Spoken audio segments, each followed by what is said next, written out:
and welcome back to AR-77.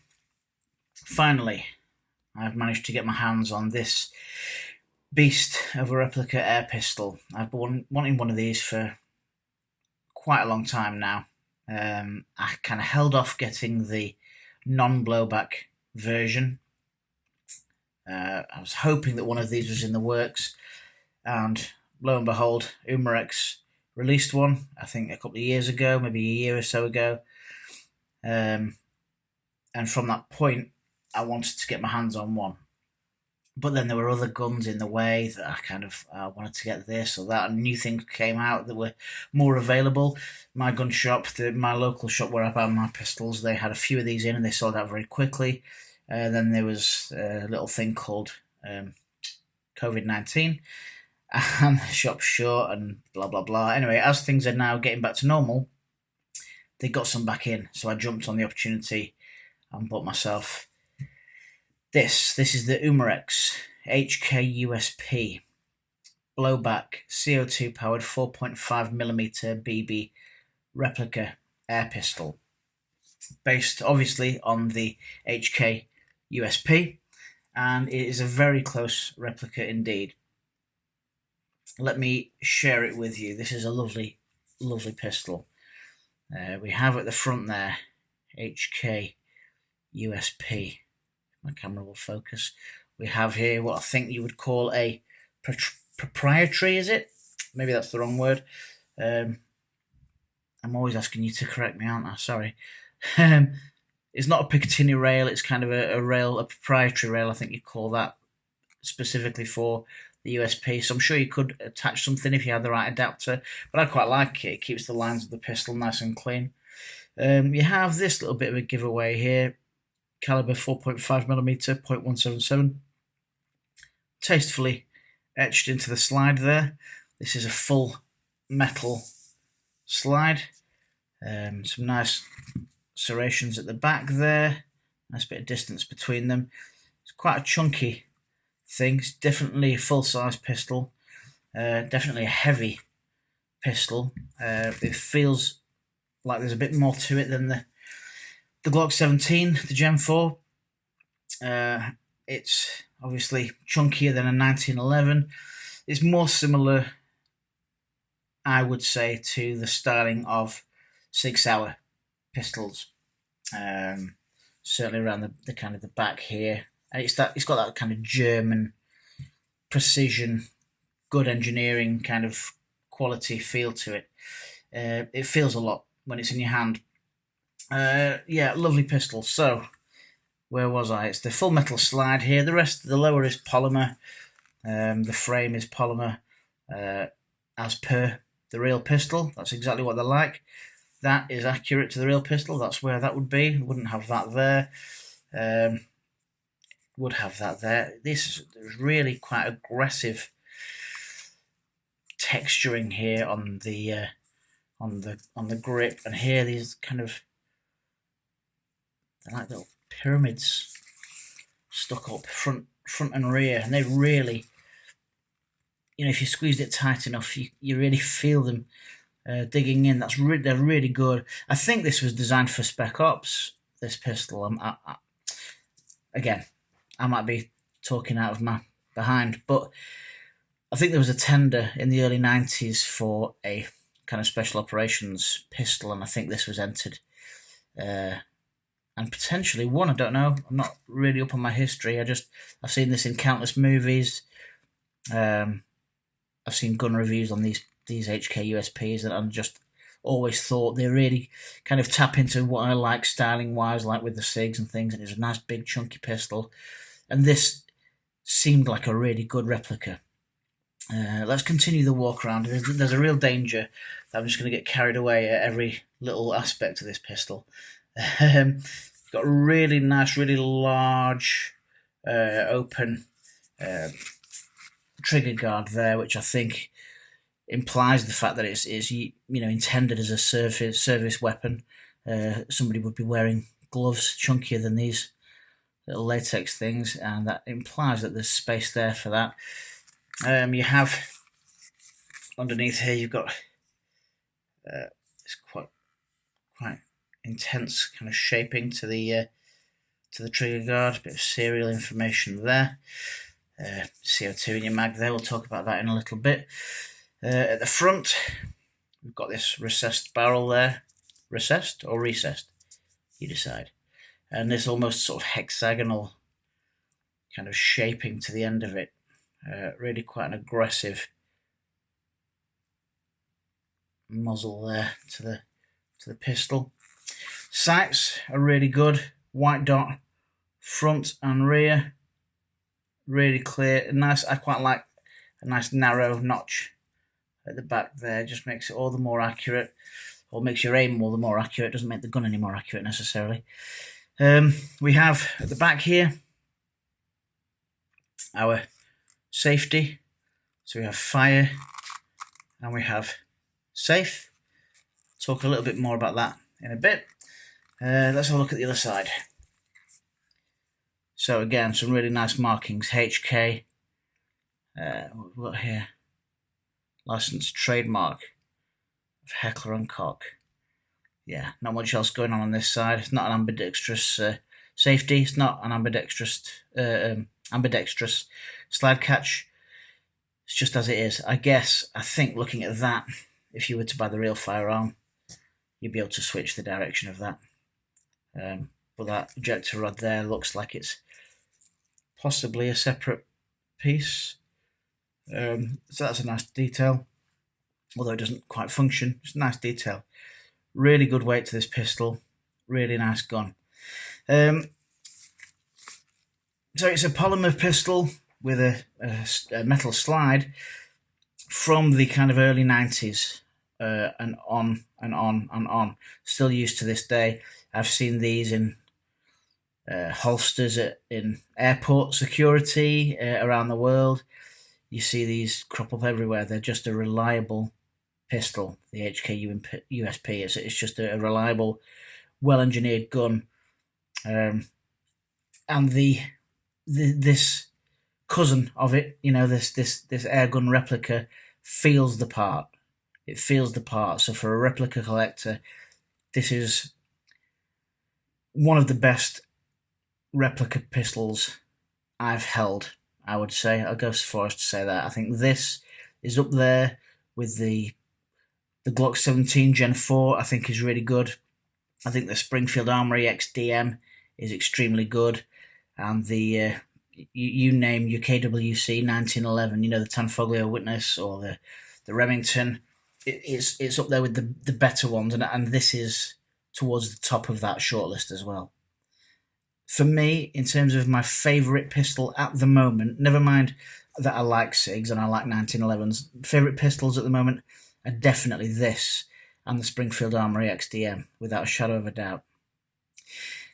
So, despite its relatively recent design, within the past kind of 30 years, it is still a hammer fire pistol. You can still cock the hammer and it'll set the trigger into single action, and then very simple to pull the trigger. You've got a little bit of take up there, and then brakes nice and easily. A little bit of take up, and then it brakes one more time so you can see the trigger engage. See that come back. Nice and easy. Okay, so if you were cocked and then locked into safe, you can't pull the trigger. You can't pull that at all. If you wanted to start shooting at a target, you go down to fire, pull the trigger. If you decided you want to pop the gun down for a bit and leave it, obviously in a safe place or wherever you wanted to put it away, just stop shooting. This also works as a decocker and springs back up to that fire position. So it's a spring-loaded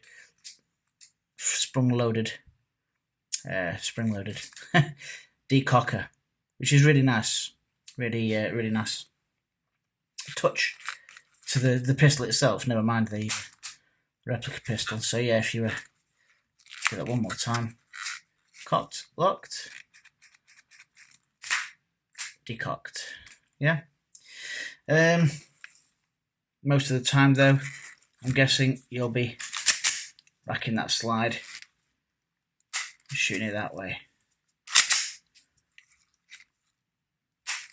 Really nice pistol. It feels really aggressive in your hand, for want of a better term. Yeah, really good.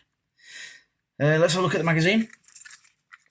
So I should point out your magazine release. It's not a button here, it's just here. So that is ambidextrous. That's the one ambidextrous bit on it. You can either push it down from that side, or use your thumb at this side, or put both on it, and that will release your magazine that way.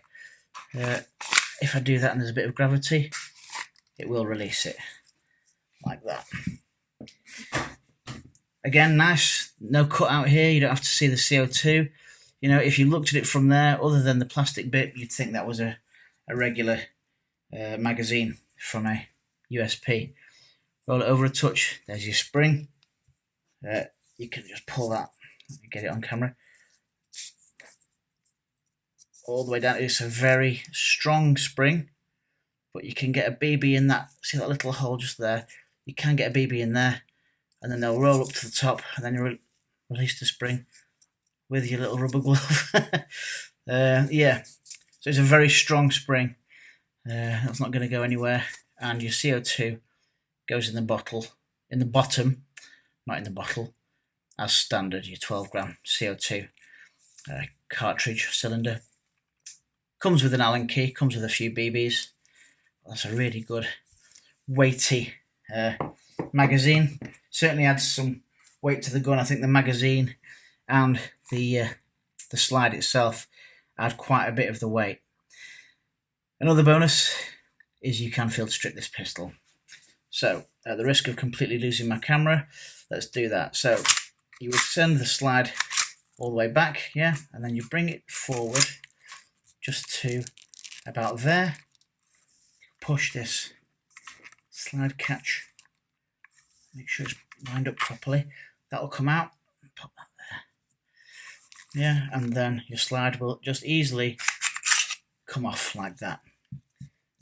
Very, very straightforward, really easy to take down the pistol. You can go further, you can have a look in there and take out your barrel and all that gubbins. If you see fit and you so want to, you can do that, but very easy pistol to strip down. Putting it back together, just show you there while we've got it. Putting it back together, nice and straightforward. Just line everything up here. Yeah.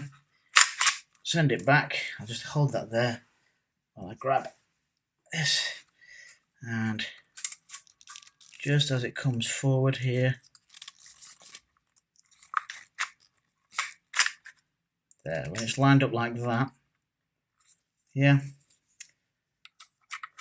pop that back in, and everything's good. Yeah, you can use your decocker at that point, and you're good to go. So there you have it, folks. Possibly my favourite pistol at the minute. Shoots, I would say, fairly accurately. I don't think, and I'm like I've said a million times, I don't have a chronograph, so the way I base my assumption, my wild guesstimate about FPS is things that I've heard from other people, and kind of its hitting power when it hits. I've got some steel targets, and some pistols knock them over, some pistols don't. This does sometimes, and other times doesn't. So I'm guessing, you know, around and about 300 to 330 FPS, which is fair enough. I think a lot of the CO2 goes to sending this really heavy slide back, if I'm honest. And that's good for me because it means that the blowback feels great in the hand. So it feels credible. It feels authentic when you're shooting it and you're getting a lovely bit of kickback off that pistol. Again, it's a full-size pistol. It's really chunky, really good weight, fully functioning, field strippable. You got the blowback action, You've got all the moving parts work, fairly nice trigger, good grip, full-size drop-out metal magazine with very little to give it away as a replica. It feels like you've got something similar to the real thing. Really like the working decocker, and you know, watch any video on YouTube about H&K USPs, and you'll hear the overwhelming majority. You'll not hear a bad word spoken about them. Very functional, very useful pistol. Still in operation today. Still doing its job. Design classic, really. The H&K USP. Nearly 20 years old now. Well, no, nearly 30 years old now. And yeah, still kicking ass, I guess. Really nice pistol.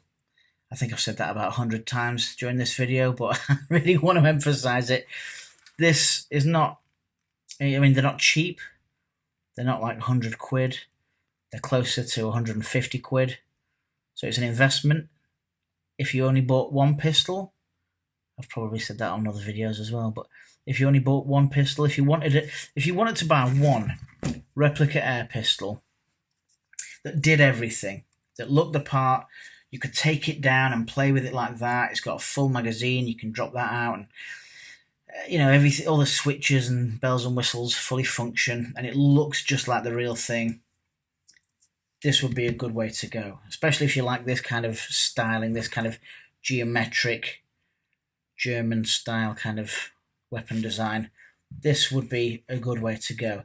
There isn't currently a BB pistol by SIG that does the same sort of thing. You know, like you think of all the SIG pistols or the pellet ones, and they're all really good and stuff, but they don't have the cutout ejection, they don't have the full-size drop-out magazine, and if they do, it's a strange version of one, and they're pellet shooters for the most part, or they don't have a working slide and they don't have blowback. So if you like this styling of gun, this, you know, this, and similar to the 6 hours, this would be the way to go if you wanted a fully functioning replica air pistol of that type of gun, polymer lower, metal slide. If you prefer things like the 1911s and stuff, then you're going to go a different way probably. There's plenty of really nice KWC 1911s out there. If you prefer the Glock, you're going to prefer the Glock. If you're a Glock fanboy, then you're going to go that way, aren't you, over this? I think you'd be happy with either the Glock 17 Gen 4, the BB version, or this. Both very good air pistols. If you want something a little bit different to that, there's the Springfield Armory XDM. You can get a nice stainless slide on that. That looks really nice, and that's different again. But I think between this, the Glock, and the Springfield Armory, yeah, what a nice problem to have. Okay, I hope you enjoyed the video. Please feel free to comment, like, share, subscribe. I'll see you next time. Take care. Stay safe. Bye.